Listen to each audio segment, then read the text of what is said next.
इस साल के अंत तक 3 राज्यों मध्य प्रदेश, छत्तीसगढ़ और राजस्थान में विधानसभा के चुनाव हैं। इनमें से 2 राज्यों यानी कि छत्तीसगढ़ और राजस्थान में कांग्रेस की सरकार है, जबकि मध्य प्रदेश में बीजेपी की शिवराज सिंह चौहान की सरकार है। और तीनों ही राज्यों में यही दोनों दल बड़े खिलाड़ी हैं, लेकिन तीनों राज्यों में 9 ऐसे छोटे दल हैं जो दोनों ही बड़ी पार्टियों का खेल बिगाड़ने को आतुर हैं। सियासी जानकारों का मानना है कि अगर दोनों ही बड़ी राजनीतिक पार्टियों ने छोटे दलों को नहीं साधा तो उन्हें नुकसान उठाना पड़ सकता है। चलिए आपको बताते हैं इन 3 राज्यों की गणित के बारे में। सबसे पहले बात होगी मध्य प्रदेश की। मध्य प्रदेश में विधानसभा की कुल 230 सीटें हैं और इनमें से 47 अनुसूचित जनजाति और 35 अनुसूचित जाति के लिए आरक्षित है। इन सीटों के अलावा 41 और सामान्य सीटें हैं जहां SC/ST वोटर हार जीत तय करते हैं। यानी कुल 123 सीटों पर तगड़ा खेल होने वाला है, क्योंकि इन सीटों पर 3 छोटे दलों की मौजूदगी और पकड़ अच्छी मानी जाती है। उत्तर प्रदेश की सीमा से लगे बुंदेलखंड क्षेत्र में मायावती की पार्टी बहुजन समाज पार्टी एक प्रमुख सियासी खिलाड़ी है। ग्वालियर चंबल क्षेत्र में दलित यानी कि SC मतदाताओं पर बसपा का अच्छा प्रभाव है। इसी तरह महाकौशल क्षेत्र की कई सीटों पर गोंडवाना गणतंत्र पार्टी यानी GGP की मजबूत पकड़ मानी जाती है। 5 साल पहले यानी 2018 के चुनावों में GGP ने अखिलेश यादव की समाजवादी पार्टी के साथ गठबंधन बनाकर कुल 125 सीटों पर चुनाव लड़ा, लेकिन उस गठबंधन को सिर्फ 1 सीट मिली।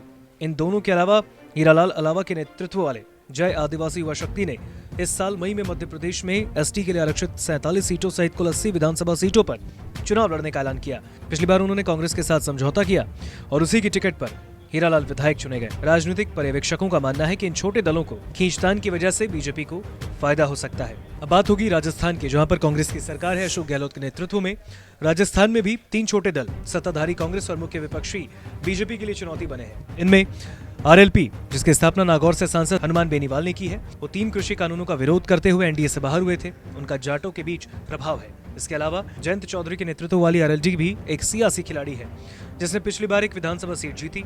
RLD का यूपी से सटी की सीमा खासकर भरतपुर, धौलपुर और अलवर के इलाकों में जाट वोटरों पर अच्छी पकड़ मानी जाती है। इनके अलावा मायावती की बसपा भी राजस्थान में दोनों बड़े दलों के लिए सियासी शत्रु है। 2018 के विधानसभा चुनाव में बहुजन समाज पार्टी ने कुल 4% वोट बैंक पर कब्जा जमाते हुए 6 सीटें जीती। बाद में बसपा के विधायक कांग्रेस में शामिल हो गए।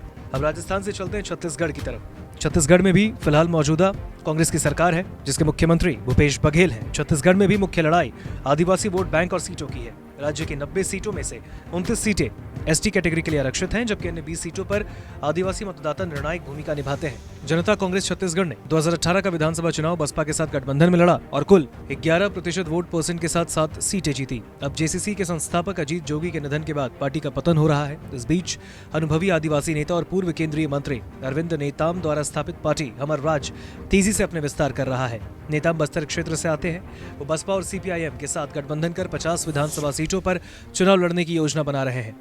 बसपा का राज्य भर में दलित वोटों के एक वर्ग पर खासा प्रभाव माना जाता है।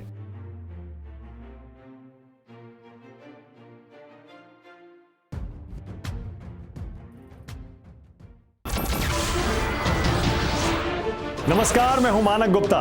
अगर आपको हमारा ये वीडियो पसंद आया हो तो इसे लाइक और शेयर जरूर करें, और हाँ, हमें सब्सक्राइब और फॉलो करना ना भूलें, ताकि आप देश और दुनिया की कोई खबर मिस ना करें। तो जुड़े रहिए हमारे साथ और देखते रहिए News 24।